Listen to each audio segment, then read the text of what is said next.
पिछले एपिसोड में आपने देखा कि किस तरह से वक्फ अमेंडमेंट बिल पर बनी जेपीसी यानी जॉइंट पार्लियामेंट्री कमेटी के चेयरमैन ने इस पूरे मामले में एकतरफ़ा कार्रवाई करते हुए और जमहूरी अक़दार की पामाली करते हुए अपोजिशन के जो मेंबरान थे 10 मेंबरान, उनके तमाम तर तजावीज़ को सिरे से ख़ारिज कर दिया, मुस्तरद कर दिया। वहीं दूसरी जानिब बरसर इक़्तिदार जमात की तजावीज़ को उनके ज़रिए पेश करदा 14 क्लाउजेस जिसमें 25 अमेंडमेंट है को उसने मंजूरी दे दी।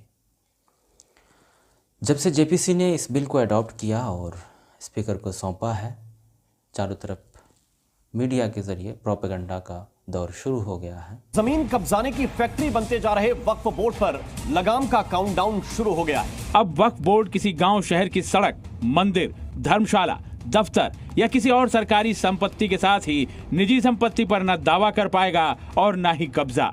लेकिन जेपीसी रिपोर्ट के संसद में पेश होने से पहले ही हंगामा भी मच गया है, क्योंकि कल संसद में जेपीसी की वक्फ संशोधन बिल पर 665 पन्ने की रिपोर्ट पेश होगी।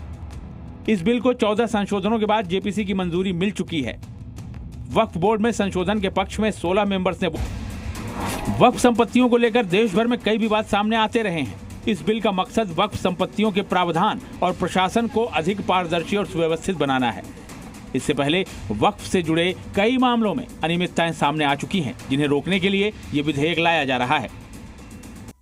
तो आपने देखा कि किस तरह से मीडिया के ज़रिए इस मामले को लेकर प्रोपेगेंडा और झूठ फैलाने की कोशिश की जा रही है।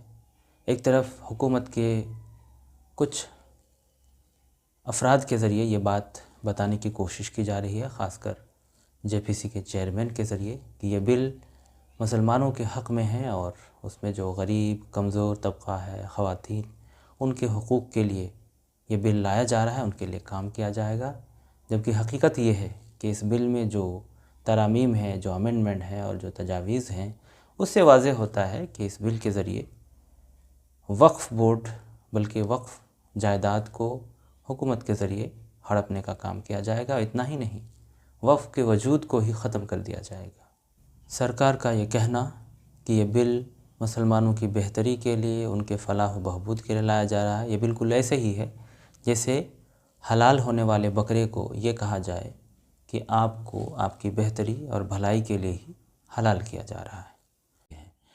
वक्फ बिल के मुताबिक जिन जायदाद और जिन अमलाक के पास कागजात नहीं होंगे, सरकार उसे अपने कब्ज़े में ले लेगी। बिल्कुल इसी तरह जैसे कल गुजरात में हुआ।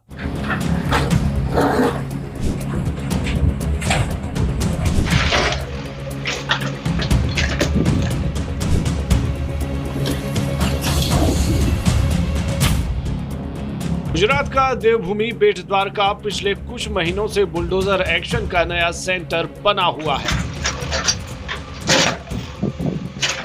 यहाँ हर दिन कहीं ना कहीं अवैध कब्जों पर बुलडोजर गरज रहा है।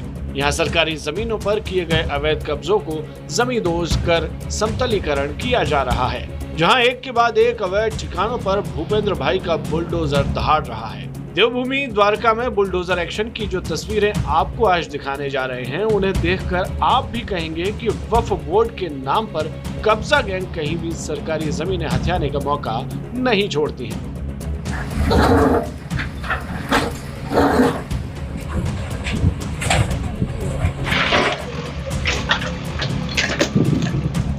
तभी तो बेट द्वारका के द्वीप पर भी कब्जा कर कई अवैध दरगाह बना दी गई थी।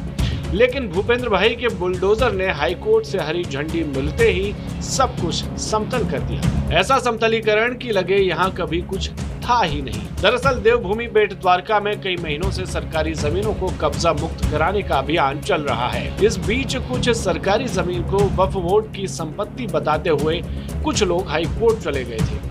याचिकाकर्ताओं ने गैर कानूनी धार्मिक अतिक्रमणों को वक्फ बोर्ड की संपत्ति बताया था। लेकिन गुजरात हाईकोर्ट ने बेट द्वारका में सरकारी जमीन पर स्थित दरगाहों और मस्जिदों के ढहाए जाने को चुनौती देने वाली सभी याचिकाओं को खारिज कर दिया, जिसके बाद अब अवैध कब्जे को हटाने के लिए बुलडोजर चलाए जा रहे हैं। यहाँ सरकारी जमीन पर वक्फ के नाम पर अवैध कब्जा कर कुल 12 गैर कानूनी धार्मिक अतिक्रमण कर लिए गए थे।